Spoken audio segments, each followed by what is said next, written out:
നമസ്കാരം.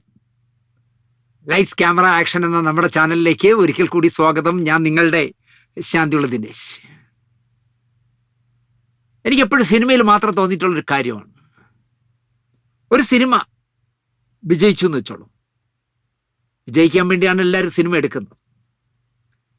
അങ്ങനെ ഒരു വലിയ വിജയമായ ഒരു സിനിമ വന്നാൽ ആ സിനിമയിൽ സഹകരിച്ചവർക്കൊക്കെ ഓഫറുകൾ കൊണ്ട് നിന്ന് തിരിയാൻ പറ്റാത്ത തരത്തിലാവും. ഇതിലേത് തള്ളണം ഏത് കൊള്ളണം എന്നറിയാതെ കൺഫ്യൂഷനിൽ നിൽക്കക്കള്ളിയില്ലാതാവും ആ സിനിമയുടെ ആൾക്കാർ എന്നുള്ളത് ഒരുപാട് സിനിമകളുടെ ചരിത്രം എനിക്കറിയാം. ഒരെണ്ണം വിജയിച്ചാൽ 5 എണ്ണം പരാജയപ്പെട്ടിട്ട് ഒന്ന് വിജയിച്ചാൽ മതി, പിന്നെ നിൽക്കാൻ പറ്റില്ല ആ ആളിന്. അപ്പോൾ ആ പടം വിജയത്തിനും അപ്പുറം, മഹാവിജയത്തിനും അപ്പുറം എന്തെങ്കിലും വാക്കുണ്ടെങ്കിൽ അങ്ങനെ ആയാലോ, അത് എന്താവുമെന്ന് ഞാൻ പറയണ്ടല്ലോ. ഒരു വല്ലാത്ത പുകിലി പിടിച്ചതുപോലെ ആവും അതിൻ്റെ സിനിമാക്കാരെല്ലാം. ഇപ്പോൾ കേരളത്തിൽ നിന്ന് മാത്രം, കേരളത്തിലെ തിയേറ്ററുകളിൽ കളിച്ചതിൽ നിന്ന് മാത്രം 100 കോടി നേടിയ സിനിമയായി മാറുകയാണ് തരുൺ മൂർത്തി സംവിധാനം ചെയ്ത എം രഞ്ജിത്തിൻ്റെ തുടരും. അത് വിദേശത്ത് ഇത് കളിച്ചതിൽ, ലോകം മുഴുവൻ കളിച്ചതിൽ, ഇന്ത്യ ഒഴിച്ച് ബാക്കിയുള്ളിടത്ത് കളിച്ചതിൽ 93 കോടി രൂപ കളക്ഷനായി എന്ന് പറയുന്നു. ഒരു എന്താ പറയുക, ഒരു 7 കോടി കൂടെ കിട്ടിയാൽ അതും 100 കോടി ആകും. നമ്മുടെ പാട്ടുകൾക്കൊന്നും ഇപ്പോൾ ഒരു വിലയും ഇല്ലല്ലോ. പക്ഷേ തുടരും എന്ന് പറഞ്ഞ സിനിമയിലെ പാട്ടുകൾക്ക് സോണി ലൈവ് 3 കോടി രൂപയ്ക്ക് അടുത്തെന്തോ, 2,80,00,000 രൂപ എന്തോ കൊടുത്ത് വാങ്ങി എന്ന് പറയുന്നു. അങ്ങനെ എന്താ പറയുക, ഒരു ചരിത്ര വിജയമായി മാറുകയാണ് തുടരും സിനിമയുടെ സംവിധായകൻ തരുൺ മൂർത്തി 10 വർഷക്കാലം സംവിധാനം ചെയ്താലും തീരാത്ത ഓഫറുകളാണ് അദ്ദേഹത്തെ തേടി വരുന്നത് എന്നാണ് ഞാൻ അറിഞ്ഞത്. എനിക്ക് കേട്ടപ്പോൾ ഭയങ്കര സന്തോഷം തോന്നി, അതിശയം തോന്നി. സൗദി വെള്ളയ്ക്ക് കഴിഞ്ഞ് തരുൺ മൂർത്തി ചെയ്യേണ്ടിയിരുന്നത് ആഷിഖ് ഉസ്മാൻ എന്ന് പറഞ്ഞ നിർമ്മാതാവിൻ്റെ സിനിമയായിരുന്നു. ഫഹദ് ഫാസിലും നെസ്ലിനുമായിരുന്നു പ്രധാന വേഷങ്ങൾ ചെയ്യേണ്ടത്. അതിലെ രസം എന്താണെന്ന് ചോദിച്ചാൽ, ആ പടത്തിൻ്റെ തിരക്കഥ എഴുതുന്നത് ഇപ്പോൾ തുടരുവിൽ വലിയൊരു വേഷം ചെയ്ത കുതിരവട്ടം പപ്പു ആശാൻ്റെ മകൻ ബിനു പപ്പുവാണ് തരുൺ മൂർത്തിയുടെ അടുത്ത പടത്തിൻ്റെ തിരക്കഥ എഴുതുന്നത്, ഫഹദ് ഫാസിലിൻ്റെ പടത്തിൻ്റെ തിരക്കഥ എഴുതുന്നത്. അതിനിടയിലാണ് ആ ആഷിഖ് ഉസ്മാൻ്റെ പടം ചെയ്യാനൊക്കെ ചർച്ചകൾ ഇങ്ങനെ എല്ലാം റെഡിയായി വരുമ്പോഴേക്കുമാണ് എം രഞ്ജിത്തിൻ്റെ കടന്നുവരവും തുടരും തരുൺ മൂർത്തി ചെയ്യണമെന്നുള്ള ഓഫർ വരുന്നത്. അപ്പം മോഹൻലാൽ നായകനാകുന്ന ഒരു സിനിമയല്ലേ എന്ന് ആലോചിച്ചായിരിക്കാം. അങ്ങനെ ഒരു ഓഫർ എപ്പോഴും കിട്ടില്ലല്ലോ. തരുൺ മൂർത്തി അതിന് കൈ കൊടുത്തു. പടം ചരിത്ര വിജയമായി എന്ന് ഞാൻ പറയണ്ടല്ലോ. മോഹൻലാലിൻ്റെ ഓപ്പൺ ഡേറ്റ് അടുത്ത സിനിമയ്ക്ക് തരുൺ മൂർത്തിക്ക് കൊടുത്തിട്ടുണ്ടെന്നാണ് പറഞ്ഞത്. തരുൺ, അടുത്ത സിനിമ എപ്പോഴാണോ തുടങ്ങിക്കൊള്ളൂ, എൻ്റെ ഓപ്പൺ ഡേറ്റ് ഉണ്ടെന്നാണ് മോഹൻലാൽ പറഞ്ഞിരിക്കുന്നത്. അപ്പോൾ തരുൺ മൂർത്തി ആഷിഖ് ഉസ്മാൻ്റെ സിനിമയ്ക്കായി തയ്യാറെടുക്കുന്നു. ഞാനിതൊക്കെ പറയാൻ കാരണം തരുൺ മൂർത്തിയെ തേടി വരുന്ന ഓഫറുകൾ കേട്ടപ്പോഴാണ്. നമ്മളെ തമിഴ് നടൻ സൂര്യ തരുണിനെ കാണണം എന്ന് പറയുകയും തരുൺ മൂർത്തി ചെന്നൈയിൽ ചെന്ന് സൂര്യയെ കണ്ടു. അവിടെയും ഓപ്പൺ ഡേറ്റാണ് ഓഫറായിരിക്കുന്നത്. ദുൽഖർ സൽമാൻ ഓപ്പൺ ഡേറ്റ് കൊടുത്തിരിക്കുകയാണ്. സൂര്യയുടെ അനുജൻ കാർത്തി ഓപ്പൺ ഡേറ്റ് കൊടുത്തിരിക്കുകയാണ്. ശിവ കാർത്തികേയൻ ഓപ്പൺ ഡേറ്റ് കൊടുത്തിരിക്കുകയാണ്. ദിലീപ് അടക്കം മലയാളത്തിലെ ഏറെക്കുറെ മാർക്കറ്റ് വാല്യൂ ഉള്ള എല്ലാ പേരും തരുൺ മൂർത്തിക്ക് ഓപ്പൺ ഡേറ്റ് കൊടുത്ത് തരുൺ മൂർത്തി വട്ടായി കാണുമെന്നാണ് എനിക്ക് തോന്നുന്നത്. ഇതെല്ലാം കൂടി ചെയ്യണമെങ്കിൽ, ഈ ഓപ്പൺ ഡേറ്റുകളെല്ലാം കൂടി സംവിധാനം ചെയ്യണമെങ്കിൽ 4-5 വർഷം എന്തായാലും തരുൺ മൂർത്തി കഷ്ടപ്പെടേണ്ടി വരും. ഇനിയിപ്പോൾ ആര് സിനിമ പിടിക്കണമെന്ന് ചിന്തിച്ചാലും ഈ സിനിമ ചെയ്യണമെങ്കിൽ തരുൺ മൂർത്തി തന്നെ വേണം എന്നുള്ള അവസ്ഥയിൽ എത്തി നിൽക്കുകയാണ്. അതാണ് സിനിമയിലെ ഒരു ശാപം എന്ന് ഞാൻ പറയും. അപ്പോൾ ശരിക്കും സൂക്ഷിക്കേണ്ടത് തരുൺ മൂർത്തിയാണ്. ഈ പറയുന്നവർ പലരും തരുൺ മൂർത്തി അടുത്തെടുക്കുന്ന സിനിമ തുടരും എന്ന് പറഞ്ഞ സിനിമയുടെ പകുതിയെങ്കിലും വിജയിച്ചില്ല എങ്കിൽ തരുൺ മൂർത്തിക്കായിരിക്കും അതിൻ്റെ അപകടം. കാരണം ഇവരെല്ലാം മുങ്ങിക്കളയും എന്നുള്ളത് തുറന്നു പറയുകയാണ് ഞാൻ. പിന്നെ വിളിച്ചാൽ ഇവർ ഫോൺ എടുക്കില്ല. അതുകൊണ്ട് ഓരോ പടം ഇനി ചെയ്യുമ്പോഴും, ഇപ്പോൾ ഫഹദ് ഫാസിലിൻ്റെ പടം ചെയ്യുമ്പോഴായാലും ശരി, അടുത്ത മോഹൻലാലിൻ്റെ ഓപ്പൺ ഡേറ്റിൽ സിനിമ ചെയ്യാൻ പോയാലും ശരി, രഞ്ജിത്ത് ഓഫർ വെച്ചാലും ശരി, ഒരുപാട് ആലോചിച്ച് ഒരു സബ്ജക്റ്റ് കണ്ടെത്തിയിട്ട് മാത്രമേ തരുൺ മൂർത്തി അടുത്ത സിനിമ ചെയ്യാവൂ. ഓരോ സിനിമയും അങ്ങനെ ചെയ്യാവൂ എന്ന് ഈ അവസരത്തിൽ പറയാൻ ഞാൻ ആശിക്കുന്നു.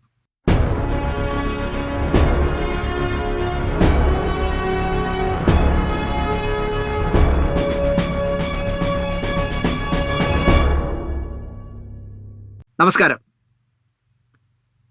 ഏറെ സന്തോഷത്തോടു കൂടിയാണ് ഞാൻ ഇന്നത്തെ വിഷയം സംസാരിക്കുന്നത്. എനിക്കറിയാം, ഈ പ്രോഗ്രാമിൻ്റെ താഴെ വന്ന് കോവാലൻ വീണ്ടും പൈസ അയച്ചു തന്നോ, പിന്നെ കോവാലിൻ്റെ നിന്ന് എത്ര ലക്ഷം കിട്ടി എന്നൊക്കെ പറഞ്ഞ് ഈ ദിലീപും എന്നെയും കൂടെ കണക്ട് ചെയ്ത് കുറേ പമ്പര വിഡ്ഢികൾ ഇതിൻ്റെ താഴെ വന്ന് എഴുതുമെന്ന് എനിക്കറിയാം. അവനൊക്കെ ഇങ്ങനെ കമൻ്റ് ഇടുന്നവന്മാർ വിചാരിക്കുന്നത് അവൻ്റെ അച്ഛനും അവനും ഒക്കെ ചെയ്തിരുന്ന പോലത്തെ നാറിയ പണികൾ ചെയ്യുന്നവനാണ് ദിനേശ്, കണ്ടവൻ്റെ നിന്ന് എത്തിത്തിന്ന് നടക്കുന്നവനാണ് ദിനേശ് എന്ന് തോന്നുന്നത്. അവൻ്റെ ജന്മം കൊടുത്തവനും ഒക്കെ ഈ പണി ചെയ്യുന്നവരായിരിക്കും. അതുകൊണ്ടാണ് നമ്മളെ പ്രോഗ്രാമിൻ്റെ താഴെ വന്ന് ഇങ്ങനെയൊക്കെ എഴുതി കിട്ടുന്നത്. അതുകൊണ്ട് തന്നെ ഞാൻ ഈ പുല്ലന്മാരെ വകവയ്ക്കാറുമില്ല. അവനൊക്കെ ഒരു സുഖം കിട്ടുകയാണെങ്കിൽ അത് കിട്ടിക്കോട്ടെ എന്ന് വിചാരിക്കുന്ന ഒരാളാണ് ഞാൻ. എന്തായാലും ദിലീപിൻ്റെ 150ാമത്തെ ചിത്രം വലിയ വിജയമായിരിക്കുന്നു. അശ്വന്ത് കോക്കിനെയൊക്കെ പോലുള്ള മാനസിക അസുഖമുള്ളവരുടെ നിരൂപണം നടത്തുന്നവന്മാരെ ഒക്കെ തോൽപ്പിച്ചുകൊണ്ട് വലിയ വിജയത്തിലേക്ക് കടക്കുന്നു. ഈ ചിത്രം 150ാമത്തെ ചിത്രം നിർമ്മിക്കാനുള്ള അവസരം വന്നത് ലിസൺ സ്റ്റീഫനായിരുന്നു.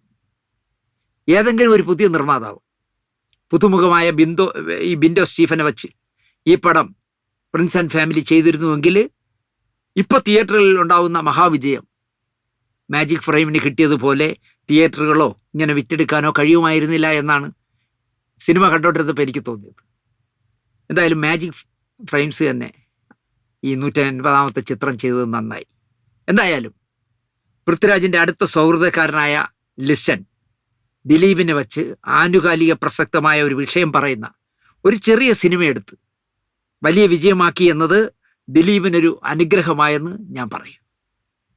തിരുവനന്തപുരത്തെ KSFDCയുടെ ചിത്രാഞ്ജലിയുടെ തിയേറ്റർ സമുച്ചയമുണ്ടല്ലോ, കൈരളി, നിള, ശ്രീ, അതിൽ ശ്രീ എന്ന് പറഞ്ഞ തിയേറ്ററിലാണ് ഞാൻ ഈ പ്രിൻസ് ആൻഡ് ഫാമിലി കണ്ടത്. ചെറിയ തിയേറ്ററുകളിൽ കളിക്കേണ്ട സിനിമ ആയിരുന്നില്ല ഈ ചിത്രം. പക്ഷേ ലോങ് റൺ ഇല്ലാത്ത ഇക്കാലത്ത് ദിലീപിൻ്റെ സിനിമയൊക്കെ വലിയ തിയേറ്ററുകളിൽ എത്തണമായിരുന്നു. വലിയ തിയേറ്ററുകളിലൊക്കെ തുടരും ആഴ്ചകൾ മാസത്തിന് വഴിമാറുമ്പോൾ കിട്ടാൻ സാധ്യത വളരെ കുറവാണല്ലോ. ഇത്രയും 10-30 ദിവസം കഴിഞ്ഞിട്ടും ഇങ്ങനെ ഹൗസ്ഫുള്ളായിട്ട് തുടരുമെന്ന് പറഞ്ഞ സിനിമ ഓടുമെന്ന് രഞ്ജിത്ത് പോലും കരുതിയിരിക്കില്ല. തുടരും ജൈത്രയാത്ര നടത്തുമ്പോൾ ഇപ്പോഴെന്തിനും പ്രിൻസ് ആൻഡ് ഫാമിലി റിലീസാക്കി എന്ന സംശയം തോന്നാം. തുടരും ഇങ്ങനെ ആകുമെന്ന് ഞാൻ നേരത്തെ പറഞ്ഞല്ലോ, രഞ്ജിത്ത് പോലും ചിന്തിക്കാൻ ഇടയില്ലാത്ത തലത്തിലല്ലേ തുടരും എന്ന് പറഞ്ഞ സിനിമയുടെ അഭൂതപൂർവമായ പ്രദർശന വിജയം.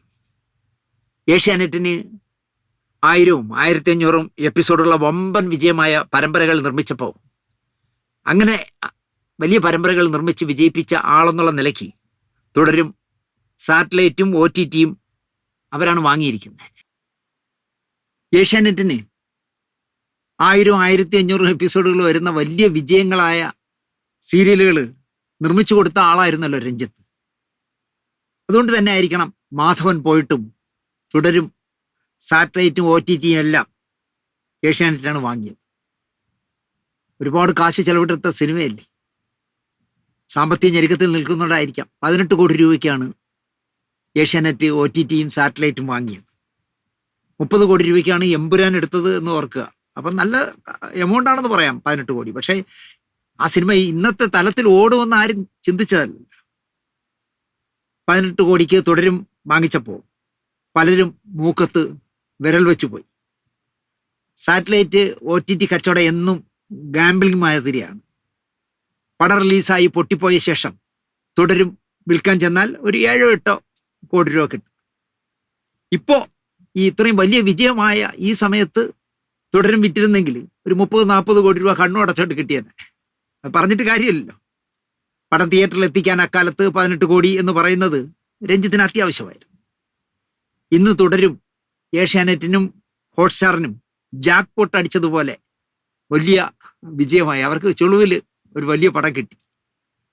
പറയാൻ വന്നത്, ദിലീപിൻ്റെ അവസ്ഥ മോശമായതിനാലാണോ പറഞ്ഞ തുക കുറവായതുകൊണ്ടാണോ എന്നറിയില്ല, listen Stephen Prince and family satellite OTT വിറ്റിരുന്നില്ല. ഇനിയിപ്പോ സാറ്റലൈറ്റ് കച്ചവടം നടന്നില്ല എങ്കിൽ പോലും സിനിമ തിയേറ്ററിൽ എത്തിക്കാനായി ലിസ്റ്റൻ സ്റ്റീഫൻ. ഇനിയിപ്പോ വലിയ തുക ലിസ്റ്റന് ലഭിക്കാൻ സാധ്യതയുണ്ട്. കാരണം സിനിമ സൂപ്പർ ഹിറ്റാണല്ലോ. മനോരമയുമായിട്ടെന്തോ ടൈപ്പ് ആയിട്ടുണ്ടെന്ന് പറയുന്നു. എനിക്ക് ലിസ്റ്റനെ പരിചയമില്ലാത്തതുകൊണ്ട് ഞാൻ വിളിച്ചു ചോദിച്ചില്ല. തിയേറ്റർ കളക്ഷൻ ഒന്നുകൊണ്ട് മാത്രം തന്നെ Prince and Family break down ആകും എന്നാണ് സിനിമയുമായി അടുത്ത് ബന്ധമുള്ള 3-4 പേര് എന്നോട് സംസാരിച്ചു. തിയേറ്റർ കളക്ഷൻ കൊണ്ട് തന്നെ മുടക്ക് മുതൽ കിട്ടി, ലാഭവും കിട്ടും എന്ന് പറയുന്നു. അപ്പോൾ സാറ്റലൈറ്റ് ഒക്കെ വിൽക്കുന്നത്, OTT ഒക്കെ വിൽക്കുന്നത് മിച്ചമായിരിക്കാം ലിസ്റ്റൻ. അത് അങ്ങനെ തന്നെ ആകട്ടെ എന്ന് നമുക്ക് പ്രാർത്ഥിക്കാം. ഇവിടെ കോഴിക്കോടിൻ്റെയും സിനിക്കിൻ്റെയും അശ്വതിയുടെയും വിജയകൃഷ്ണൻ്റെയും ഒക്കെ അപ്പൂപ്പനായി നടക്കുന്ന ചില നിരൂപകന്മാരുണ്ട്. ഒരു 3-4 പേരേ ഉള്ളൂ. സിനിമ തിയേറ്ററിൽ വന്നാൽ എങ്ങനെ അതിനെ പൊളിക്കാമെന്ന് റിസർച്ച് ചെയ്യുന്ന അപ്പൂപ്പന്മാരാണ് ഇപ്പോൾ ഈ നവമാധ്യമങ്ങളിലുള്ളത്. തങ്ങളെ കാണേണ്ട രീതിയിൽ കണ്ടാൽ ഏത് തറപ്പടത്തെയും മഹത്വവത്കരിച്ച് ശരിയാക്കും. ഇവൻ്റെയൊക്കെ റിവ്യൂ കണ്ടിട്ട് സിനിമ കാണാൻ പോകുന്ന, എന്താ പറയാ, അങ്ങനെ അവർ പറയുന്നത് ശരിയാണ് എന്ന് വിശ്വസിക്കുന്ന കുറച്ച് പൊട്ടന്മാരും കേരളത്തിൽ പ്രേക്ഷകരായുണ്ട് എന്നുള്ളത് ഞാൻ മറക്കുന്നില്ല. ഇപ്പൊ തന്നെ നിങ്ങൾ ശ്രദ്ധിച്ചോ എന്ന് എനിക്കറിയില്ല, പ്രിൻസ് ആൻഡ് ഫാമിലി ഇറങ്ങിയതിൻ്റെ അന്ന് ഈ ചിത്രത്തെ ഇകഴ്ത്തിക്കൊണ്ട് റിവ്യൂ ചെയ്തവൻ തന്നെ പറയുന്നു, എൻ്റെ കണക്കുകൂട്ടലുകൾ തെറ്റിപ്പോയി, ദിലീപ് ഏട്ടൻ വിജയിച്ചു എന്ന്. അപ്പോ ഈ കൂതറയുടെ വിലയിരുത്തൽ പക്ഷപാതപരമായോ വ്യക്തിഹത്യയോ ആണ് എന്ന് മനസ്സിലായില്ലേ? എന്താണെന്ന് അറിയില്ല. ഒന്നാമത് അവനെ കണ്ടാൽ തന്നെ ഒരു മാനസരോഗിയെ പോലെ ചിരിക്കില്ല, ആരുടെയൊക്കെ വൈരാഗ്യമുള്ള പോലുള്ള ഒരു മോന്തയും വെച്ചോണ്ടാണല്ലോ ഇരുന്ന് ചെയ്യുന്നത്. പക്ഷെ അവൻ്റെ കാണാൻ 5-6 ലക്ഷം കാണാൻ ആളുകളുണ്ട്, 10 ലക്ഷമൊക്കെ കാണാൻ. എന്താണ് അതിൻ്റെ ഒരു ഗുട്ടൻസ് എന്ന് എനിക്കറിയില്ല. മാതൃഭൂമി വാരികയിൽ വർഷങ്ങൾക്ക് മുൻപ് ചിത്രശാല എന്ന പേരിൽ കോഴിക്കോടനൊക്കെ നിരൂപണം നടത്തിയിരുന്നു. ആ അവസാനത്തെ പുറത്തെ ലേഖനം വായിക്കാൻ ഒരുപാട് വായനക്കാരുണ്ടായിരുന്നു. ചിത്രശാല വായിക്കും, ബാക്കിൽ നിന്ന് മുമ്പോട്ട് വായിക്കുമായിരുന്നു. ചിത്രശാല ആദ്യം വായിക്കുന്നവരുണ്ടായിരുന്നു. പടം തിയേറ്ററിലെത്തി 2-3 ആഴ്ച കഴിഞ്ഞ് വരുന്ന ഈ നിരൂപണം സിനിമയ്ക്കും സിനിമാക്കാർക്കും ഗുണമേ ഉണ്ടാക്കിയിട്ടുള്ളൂ ആ കാലത്ത്. എന്നാൽ ഇന്ന് എന്താ സ്ഥിതി? തനിക്കിഷ്ടമില്ലാത്തവരെയും തനിക്ക് തരേണ്ടത് തരാത്തവരെയും വധിക്കാനുള്ള ഉപാധിയായി നവമാധ്യമത്തെ ദുരുപയോഗം ചെയ്യുന്നു എന്നുള്ളതാണ് വർത്തമാന കാലത്തെ അവസ്ഥ. ജീവിതം എന്തെന്ന് പഠിക്കുന്നതിന് മുമ്പ് ഒരു കഥ ഞാൻ നിങ്ങളോട് പറയുക. ജീവിതം എന്തെന്ന് പഠിക്കുന്നതിന് മുമ്പ് എല്ലാ ദുരന്തവും ഏറ്റുവാങ്ങി അവസാനം വീടിൻ്റെ കഴുക്കോലിൽ തൂങ്ങി നിന്ന 13 വയസ്സും 12 വയസ്സും പ്രായമായ പെൺമക്കൾ 52 ദിവസത്തെ ഇടവേളയിലാണ് ഈ 13ഉം 9കാരിയും മരണപ്പെട്ടത്, കൊന്നത്. പ്രായപൂർത്തിയാകാത്ത ഒരാൺകുട്ടി ഉൾപ്പെടെ 5 പേരെ പോലീസ് അറസ്റ്റ് ചെയ്തു. ചോദ്യം ചെയ്യലിനിടയിൽ ഒരാള് തൂങ്ങി മരിച്ചു, പ്രവീൺ. തെളിവുകളുടെ അഭാവത്തിൽ പ്രതികളാക്കിയ മറ്റ് 4 പേരെയും Palakkad first class additional sessions കോടതി വെറുതെ വിട്ടു. മാതാപിതാക്കൾ അടക്കം, അണ്ടർലൈനിട്ട് കേൾക്കണം, മാതാപിതാക്കൾ അടക്കം സെക്രട്ടേറിയറ്റ് നടയിൽ സത്യാഗ്രഹം നടത്തി. അന്വേഷണം നടത്തിയ ഉദ്യോഗസ്ഥർക്കെതിരെ നടപടിക്കാണ് ഈ സത്യാഗ്രഹം നടത്തിയത്. സ്വാഭാവികമായും പ്രതിപക്ഷ സംഗതി ഏറ്റെടുക്കുമല്ലോ. ഈ കേസിലെ ഏറ്റെടുക്കൽ ഒരു 1.5 ഏറ്റെടുക്കലായിപ്പോയി എന്ന് പറയാം. വാളയാർ അമ്മ എന്ന് പേരിട്ട് കുഞ്ഞുങ്ങളുടെ തള്ളയെ കതർ ഷാൾ അടിച്ച് തല മൊട്ടയടിച്ച് കേരളം മുഴുവൻ കഴിഞ്ഞ തെരഞ്ഞെടുപ്പിൽ കൊണ്ട് നടന്നല്ലോ 2021. എല്ലായിടത്തും കയറി ഈ വാളയാർ അമ്മ എന്ന് പറഞ്ഞ സ്ത്രീ പ്രസംഗിച്ചു. എന്ന് മാത്രമല്ല പിണറായിക്കെതിരെ ധർമ്മടത്ത് മത്സരിക്കുകയും ചെയ്തു. എന്തൊരു അമ്മ നിങ്ങൾ ആലോചിച്ച് നോക്കി. 2ാം തവണയും പിണറായി മുഖ്യമന്ത്രിയായി 2021 ഏപ്രിലിൽ വാളയാർ കേസ് CBIക്ക് വിട്ടു. അവർ കേസ് അന്വേഷിച്ചു. ഒന്നും അറിയാത്ത ആ പിഞ്ചു കുഞ്ഞുങ്ങളെ ലൈംഗികമായി പീഡിപ്പിക്കാൻ സ്വന്തം തള്ളയുടെ 2ാം ഭർത്താവും സൗകര്യം ഒരുക്കി എന്നാണ് ഇപ്പോൾ CBI കണ്ടെത്തിയിരിക്കുന്നത്. ഇനി കോടതി വിധി പറയണം. കേരളത്തിൽ തന്നെ നടന്ന ഒരു ദാരുണ കൊലപാതക കേസ് എങ്ങനെയൊക്കെ മാറി മറിഞ്ഞു എന്ന് എൻ്റെ പ്രിയപ്പെട്ട പ്രേക്ഷകർ ഓർക്കാനായിട്ടാണ് ഈ കേസ് ഇപ്പം നമ്മുടെ ഈ എന്താ പറയുക പ്രിൻസ് ആൻഡ് ഫാമിലി പറയുന്നതിനിടയിൽ അല്ലെങ്കിൽ ദിലീപിനെ കുറിച്ച് സംസാരിക്കുന്നതിനിടയിൽ ഞാൻ നിങ്ങളെ ഓർമ്മിപ്പിച്ചത്.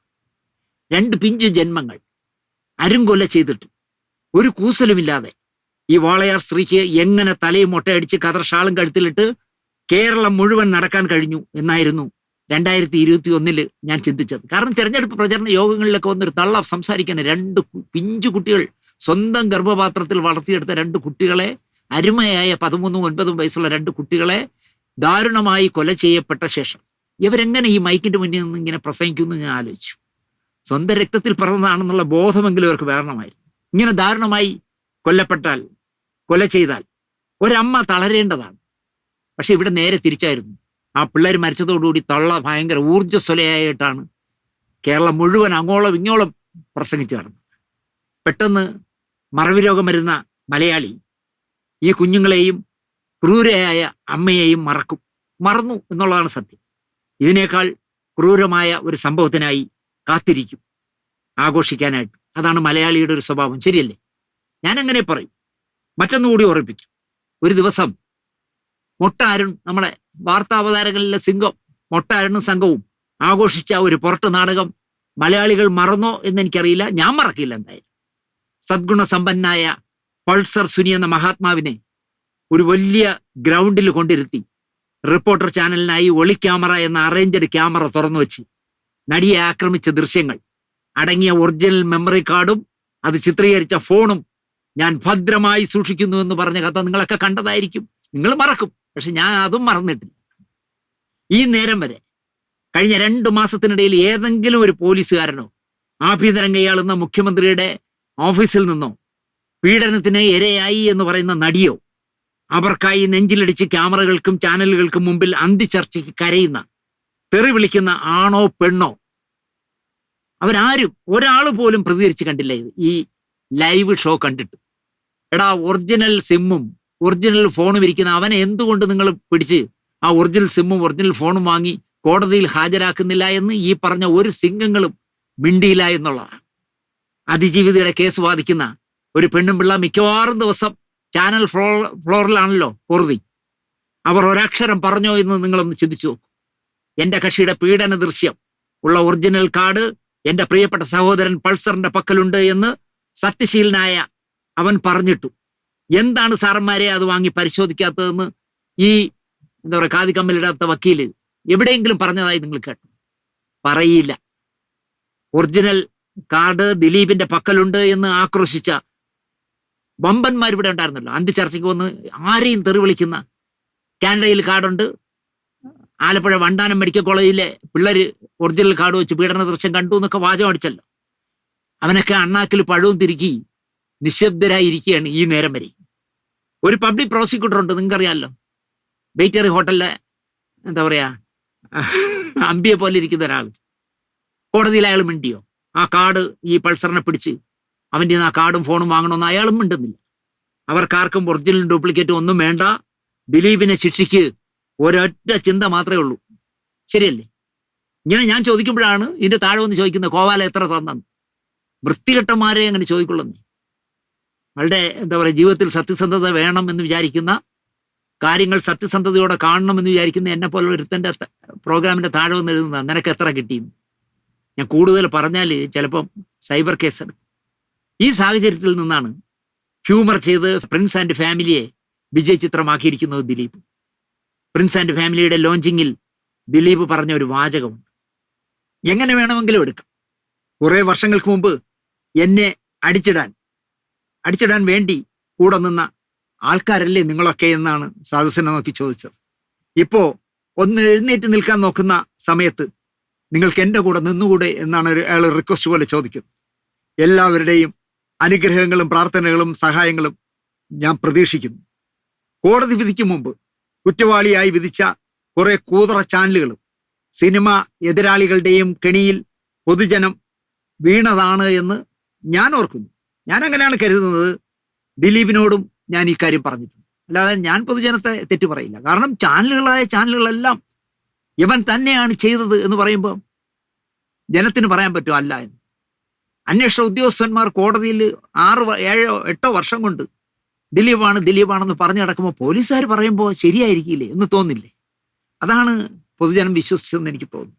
പക്ഷേ കോടതി വിധി പറയാൻ കുറച്ച് ദിവസങ്ങൾ മാത്രം ബാക്കിയുള്ളപ്പോഴും ഒരു കൂട്ടർ ദിലീപിനെ കുറ്റവാളിയായി കാണാൻ തന്നെ ആഗ്രഹിക്കുന്നു എന്ന് ദിലീപിന്റെ നേരത്തെ പറഞ്ഞ അഭ്യർത്ഥനയ്ക്ക് താഴെ വന്ന് ചില സത്യവാന്മാർ ചിലത് കുറിച്ചിട്ടുണ്ട്. ഇവിടെയും വന്ന് കുറിച്ചിട്ടുണ്ട്. എൻ്റെ ഈ പ്രോഗ്രാമിന്റെ താഴെയും കുറിക്കുമെന്നുള്ളൊരു ഉറപ്പാണ്. പക്ഷെ ഞാനത് പുല്ലേ മാത്രം എന്ന് കരുതുന്നതിനാൽ പ്രശ്നമില്ല. എഴുതി കൈ തെളിയട്ടെ എന്നോ തളരട്ടെ എന്നോ ഞാൻ പറയും. കൈ കഴിക്കും വരെ നിങ്ങൾ എന്നെ തെറി എഴുതിക്കൊള്ളൂ, എനിക്ക് പുല്ലേ മാത്രം എന്നേ ഈ മാനസിക രോഗികളോട് പറയാനുള്ളൂ. സിമ്പതി പിടിച്ചു പറ്റാനുള്ള ശ്രമമാണത്രേ ദിലീപിന്റെ അഭ്യർത്ഥന. അതായത് ഇനിയെങ്കിലും നിങ്ങൾക്ക് എൻ്റെ കൂടെ നിന്നൂടെ, ഇത്രയും എന്നെ നിങ്ങൾ കരിവാരി തേച്ചില്ലേ എന്ന് ചോദിച്ചത് സിമ്പതി പിടിച്ചു പറ്റാനെന്നാണ് ഒരുത്ത് എഴുതിയിരിക്കുന്നത്. വേറത്തെ എഴുതിയിരിക്കുക ഉപ്പ് തിന്നവൻ വെള്ളം കുടിക്കുന്നു. ഉപ്പ് തിന്ന പൾസർ സുനിമാർ വെള്ളം കുടിക്കില്ലെന്നേ. അവര് ബാറ് കയറി നല്ല വില കൂടിയ മദ്യമേ കഴിക്കൂ. കുറ്റം ചെയ്യാത്തവനാണ് ഇപ്പോൾ ഉപ്പ് വെള്ളം കുടിച്ചോണ്ടിരിക്കുന്നത്. ഇയാൾ നശിപ്പിച്ചവരുടെ ശാപം തീക്കനലായി പിന്നാലെ വരുമെന്ന് ഓർത്തില്ലത്രേ. എത്ര പെട്ടെന്നാണെന്ന് ആലോചിച്ച് ഒരു ജനപ്രിയനായിരുന്ന ഒരു നടനെ കൊള്ളക്കാരനാക്കി മാറ്റുന്നത് നിങ്ങൾ ആലോചിച്ച് നോക്കി. അയാൾ ഒരുപാട് പേരെ നശിപ്പിച്ചത് അവരുടെ ശാപമാണെന്നാണ് പറയുന്നത്. നമ്മൾ ചെയ്ത തെറ്റിന്റെ ഫലം കാലം തന്നെ തിരിച്ചു തന്നിരിക്കും അത്രേ. നിനക്കൊക്കെ ഈ കുറിപ്പ് എഴുതുന്നവന്മാരും അത് സൂക്ഷിച്ചോ. ഇതുപോലുള്ള അലവലാകത്തന്നെ എഴുതി വെച്ചാൽ നിനക്കും കാലം മറുപടി തരും. എത്ര നല്ല പടമായാലും വിജയിക്കില്ല എന്നാണ് അവരൊക്കെ പറഞ്ഞത്. പക്ഷേ പടം ദിലീപിന്റെ ഭാഗ്യം കൊണ്ടാണോ, ലിസ്റ്റർ സ്റ്റീഫന്റെ ഭാഗ്യം കൊണ്ടാണോ, പുതിയ ഡയറക്ടറുടെ ഭാഗ്യം കൊണ്ടാണോ, എന്തായാലും പടം ഹിറ്റായി. അടുത്ത് പറയുന്നതാണ് അതിനേക്കാൾ ക്രൂരത. ജഗതി പീഡനക്കേസിൽ നിന്ന് രക്ഷപ്പെട്ട പോലെ നീയും കാശറിഞ്ഞ് രക്ഷപ്പെട്ടേക്കാം. ഇതെന്താണ്, കോടതിയൊക്കെ പൈസ വാങ്ങിച്ചിട്ട് വിധി പറയുന്നത് പോലെയാണ് അവന്മാർ പറയണേ. പക്ഷേ കാലം കണക്ക് ചോദിച്ചേ വിടൂ, അയാളുടെ ഗതി നിനക്കും വരും. അതായത് ജഗതിക്ക് ഒരു ആക്സിഡന്റ് പറ്റിയല്ലോ, അതുപോലത്തെ ഗതി നിനക്കും വരും എന്നാണ് പറഞ്ഞത്. എനിക്ക് കോടതിയെ ലക്ഷ്യമാകാം എന്നുള്ളത് കൊണ്ടാണ് ഈ എന്താ പറയുക ജഗതിയുടെ പീഡന കേസിന്റെ ജഗതി എന്നോട് പറഞ്ഞൊരു വേർഷൻ ഉണ്ട്. പക്ഷെ നമുക്ക് പറയാൻ പറ്റില്ല, കാരണം അത് കോടതി അലക്ഷ്യമാവും, അല്ലെങ്കിൽ എന്താ പറയുക സ്ത്രീ വിരുദ്ധതയാവും. അതുകൊണ്ട് ഞാനത് പറയുന്നില്ല. ഇനി ഒരു തിരിച്ചു വരവില്ല എന്നാണ് ദിലീപിനോട് പറയുന്നത്. 8 വർഷമായി ചാനലുകളിലൂടെയും പത്രങ്ങളിലൂടെയും പലതും കേൾക്കുന്നു. ദിലീപ് മറുപടി പറഞ്ഞിട്ടില്ല. അത് അയാൾക്ക് അതിനുള്ള സ്വാതന്ത്ര്യമില്ലാത്തതുകൊണ്ട്. ദിലീപ് പറയുന്നത്, ദൈവം എനിക്ക് നിങ്ങളോട് സംസാരിക്കാവുന്ന ഒരു ദിവസം തരും, ആ ദിവസത്തിനായി നമുക്ക് കാത്തിരിക്കാം. അല്ലാതെ സിനിമയിലൂടെ തനിക്ക് പറയാനുള്ളത് പറയില്ല എന്ന് അർത്ഥശങ്കയ്ക്കിടയില്ലാതെ ദിലീപ് പറയുന്നു. ഇവിടെ രസകരമായ ഒരു കാര്യം കണ്ടു. സിനിമാ തിയേറ്ററുകാരുടെ സംഘടനാ നേതാവായിരുന്നല്ലോ നമ്മുടെ ലിബർട്ടി ബഷീർ. കേരളത്തില് 14, 18, 20 തിയേറ്ററിനപ്പുറം ഒരിടത്തും എ സെന്റർ കൊടുക്കില്ല എന്നും ഈ തിയേറ്ററിൽ മാത്രം എ സെന്റർ പുതിയ പടങ്ങൾ റിലീസ് ചെയ്താൽ മതിയെന്നും അത് വെച്ച് ഞങ്ങൾ ഒരു 10-20 പേര് മാത്രം കോടീശ്വരന്മാരായാൽ മതിയെന്നും ഒക്കെ പറഞ്ഞ് ഒരുപാട് ധാർഷ്ട്യത്തോടെ നടന്ന ആളായിരുന്നു ബഷീർക്ക.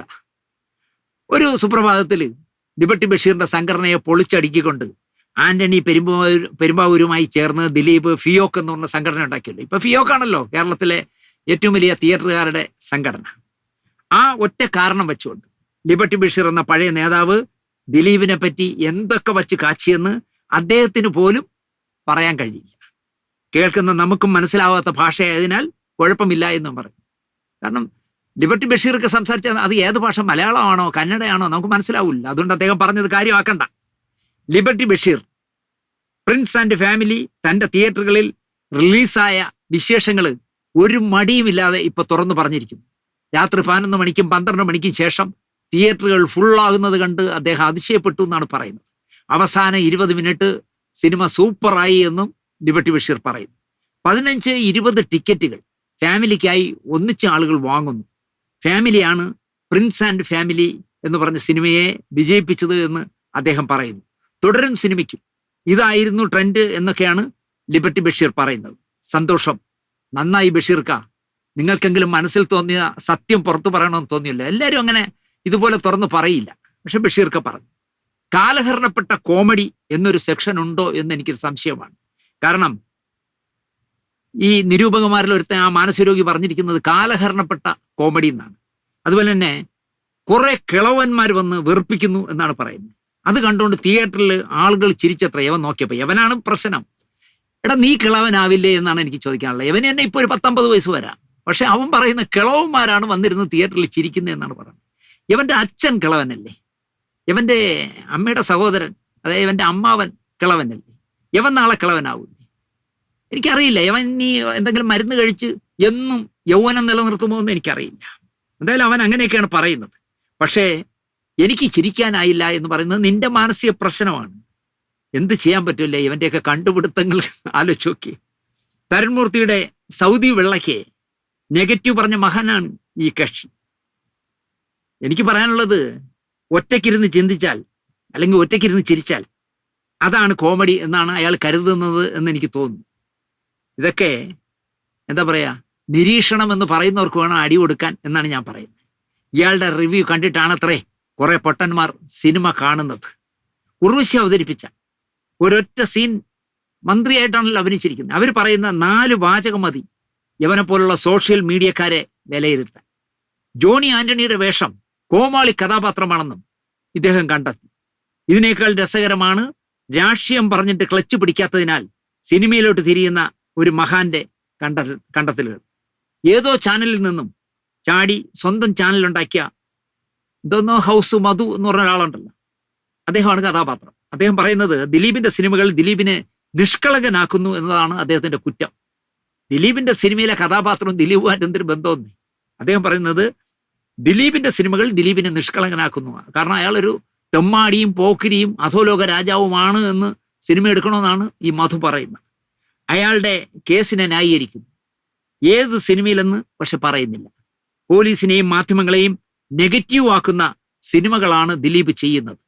ഒളിക്യാമറ എന്ന് പറഞ്ഞ് ചിത്രീകരിച്ച് മാമാങ്കം കൊണ്ടാടുന്നവരെയും ഒരു പെൺകൊച്ചിനെ പുറംതിരിഞ്ഞ് ഇരുത്തി കള്ളക്കഥകൾ പറയിപ്പിച്ച് ചിത്രീകരിച്ച് വാർത്തയാക്കുന്നവരെയും എല്ലാ തെളിവുകളും ഓക്കെ പിടിച്ചകത്തിട്ടോട്ടെ എന്ന് മുഖ്യമന്ത്രിയോട് കള്ളം പറഞ്ഞു പറ്റിക്കുന്ന പോലീസുകാരിയെയും തുറന്നു കാട്ടാതെ ബലേഭേഷ് എന്ന് പറയണോ എന്നാണ് എനിക്ക് ഈ അഡ് ഹൗസ് മധുവിനോട് ചോദിക്കാനുള്ളത്. തിയേറ്ററിൽ പ്രിൻസ് ആൻഡ് ഫാമിലി 10 അല്ല 20 കോടി കളക്ട് ചെയ്താലും ഓടിയില്ല എന്ന് പറയുന്ന തൻ്റെ സത്യസന്ധതയെ നമിക്കണം മധു. അയാൾ പറയാണ് പടം ഓടിയില്ല എന്നാ പറഞ്ഞു ഈ മധു പറയണം. സുരേഷ് കുമാറും ലിസ്റ്റ ശിവനും കൂടി സിനിമ കളക്ഷൻ പുറത്തുവിട്ട് പുതിയ നിർമ്മാതാക്കളെ തടഞ്ഞു എന്നാണ് അവൻ്റെ മറ്റൊരു സങ്കടം. മോഹൻലാലിനെ പറ്റി എന്തൊക്കെയോ പറഞ്ഞിട്ടുള്ള കക്ഷി മോഹൻലാലിനെ വാഴ്ത്തിയെന്നും 8ാം പ്രതി ആക്കപ്പെട്ടു എന്നും എന്താ പറയുക, കാമ്പില്ലാത്ത കഥകൾ സിനിമയ്ക്കായി തന്നെ നിഷ്കളങ്കനാക്കാൻ ശ്രമിക്കുന്നു ദിലീപ് എന്നുമൊക്കെയാണ് ഇദ്ദേഹത്തിന്റെ പരാതി. കുടുംബ പ്രേക്ഷകരും മാസ് ഓഡിയൻസും ദിലീപിന്റെ ഈ സിനിമ സ്വീകരിച്ചില്ല എന്ന് തുടങ്ങി ഈ പറയുന്ന മധു എന്ന് പറഞ്ഞ മഹാൻ ദിലീപിനിട്ട് പണിയുന്നു. എന്താണ് കാര്യമെന്ന് എനിക്കറിയണ്ട. ഏതോ ചാനലിൽ നിന്ന് ചാടി സ്വന്തമായിട്ട് യൂട്യൂബ് തുടങ്ങിയ ആളാണ് അയാൾ. ദിലീപിനെ ഇങ്ങനെ കണ്ണടച്ച് മോശം പറയുന്നു. കക്ഷിക്ക് പറ്റുന്ന തരത്തിലൊക്കെ ചെയ്തുകൊണ്ടിരിക്കുകയാണ്. എന്തായാലും സിദ്ദിഖും മഞ്ജു പിള്ളയും ബിന്ദു പണിക്കരും റാണിയെയും ഒക്കെ ചേർന്ന് പ്രിൻസ് ആൻഡ് ഫാമിലി എന്താ പറയുക രസപ്രദമാക്കി എന്ന, ചിലപ്പോൾ എനിക്ക് ആസ്വാദനശീലം ഇതൊന്നും ഇല്ലാത്തതുകൊണ്ടായിരിക്കും, എനിക്ക് എന്തായാലും ഇഷ്ടപ്പെട്ടു, എൻ്റെ ഭാര്യയ്ക്കും ഇഷ്ടപ്പെട്ടു. ഇനി തിരഞ്ഞെടുക്കുന്ന സിനിമകൾ കൂടി ശ്രദ്ധിച്ചാൽ അടുത്ത മാസം വരുന്ന കോടതി വിധിയും കഴിഞ്ഞാൽ ദിലീപിന് നല്ല കാലമാകട്ടെ എന്ന് ഞാൻ ആശംസിക്കുന്നു. അപ്പോൾ ഈ മധുവിനെ പോലുള്ളവൻ കോലം പിടിച്ച് ഇന്റർവ്യൂ ചെയ്യാൻ വരുമ്പോൾ ദിലീപ് ഇരുന്നു കൊടുക്കുകയാണെങ്കിൽ അപ്പോഴാണ് നിങ്ങളെ 4 ഞാൻ പറയാൻ പോകുന്നതെന്ന് ഇപ്പോഴേ പറയുന്നു. കാരണം ഇവനൊക്കെ വരും, കേസിൽ നിങ്ങളെ നിരപരാധിയാക്കിയല്ലേ, നമുക്ക് കുറച്ച് സംസാരിക്കാമെന്ന് പറഞ്ഞ് ഈ മധുമാർ വരും. അത് കേരളത്തിൽ കുറേ എണ്ണമുണ്ട്. യൗമാർ വന്നാൽ നിഷ്കളങ്കനാണ് ഞാനെന്ന് പറഞ്ഞ് ദിലീപ് ഇരുന്നു കൊടുക്കുന്ന ഏതു ദിവസം ഇരുന്നു കൊടുത്താലും ശരി, അന്നാണ് ഞാൻ ദിലീപിനെ വധിക്കാൻ പോകുന്നതെന്ന് മുൻകൂട്ടി പറയുന്നു. ജയിലിൽ നിന്ന് ഇറങ്ങിയപ്പോൾ വന്ന രാമലീല ഉണ്ടാക്കിയ മൈലേജ് പോലെ പ്രിൻസ് ആൻഡ് ഫാമിലിയുടെ വിജയം ദിലീപിനെ സജീവമാക്കട്ടെ. ഇനിയും നല്ല സിനിമകൾ ദിലീപിനിൽ നിന്നുണ്ടാകട്ടെ. ദിലീപിന് മലയാള സിനിമയിൽ നിർണായകമായ ഒരു സ്പേസ് ഉണ്ടെന്ന് വിശ്വസിക്കുന്ന ഒരാളാണ്. ഇപ്പൊ നമ്മുടെ മോഹൻലാലിന്റെ അവസ്ഥ ആലോചിച്ച് നോക്കിയേ. എതിരാളികൾ ആരുമില്ലാത്തൊരവസ്ഥയിലാണ് മോഹൻലാൽ നിൽക്കുന്നത്. മമ്മൂക്ക അസുഖബാധിതനായി തൽക്കാലത്തേക്കെങ്കിലും സിനിമ വിട്ടു നിൽക്കുന്നു. സുരേഷ് ഗോപി മന്ത്രിയായി വിട്ടു നിൽക്കുന്നു. ജയറാമിന് മാർക്കറ്റ് വാല്യൂ ഇല്ലാതായി. ഇനി ആരുണ്ട്? ആരുമില്ല. അപ്പോ മോഹൻലാൽ ഇപ്പോൾ ഒറ്റയ്ക്കാണ് നിൽക്കുന്നത്. ആ മോഹൻലാലിനോട് ഫൈറ്റ് ചെയ്യാനെങ്കിലും അല്ലെങ്കിൽ 2ാം സ്ഥാനക്കാരനാവാനെങ്കിലും ദിലീപ് മലയാള സിനിമയിൽ സജീവമാകട്ടെ എന്ന് പ്രാർത്ഥിച്ചുകൊണ്ട് ഞാൻ ഈ പറഞ്ഞ റിവ്യൂവിൽ പറഞ്ഞതിൽ ഞാൻ ആരെയും മോശമായിട്ട് പറയുന്നില്ല. അതൊക്കെ അവൻ്റെയൊക്കെ ആസ്വാദന ക്ഷമത അല്ലെങ്കിൽ അവനൊക്കെ വ്യക്തിഹത്യ നടത്താൻ നടക്കുന്നവന്മാരായതുകൊണ്ട് ഇതൊക്കെ പറയുന്നതായിരിക്കും. എനിക്ക് ഈ മധുവിനെ കാണുമ്പോഴൊക്കെ ഞാൻ ആലോചിക്കുന്നത് അയാളുടെ ചാനലിൽ സ്ഥിരമായിട്ട് രാഷ്ട്രീയം കണ്ടോണ്ടിരുന്ന ആളാണ്. ഇപ്പം ഞാൻ കാണില്ല. കാരണം ഇയാൾ ഇതുപോലുള്ള ബോറൻ വർത്തമാനങ്ങളാണ് പറയുന്നത്, ഈ ഷാജഹാനെയൊക്കെ പോലെ. എന്തായാലും ദിലീപിന് ഒരു റീ എൻട്രി ലിസ്റ്റർ സ്റ്റീവൻ ഉണ്ടാക്കി കൊടുത്തിരിക്കുന്നു. ആ വിജയം തുടർ ചിത്രങ്ങൾക്കും ഉണ്ടാകട്ടെ എന്ന് പ്രാർത്ഥിച്ചുകൊണ്ട് നിർത്തുന്നു. നന്ദി, നമസ്കാരം.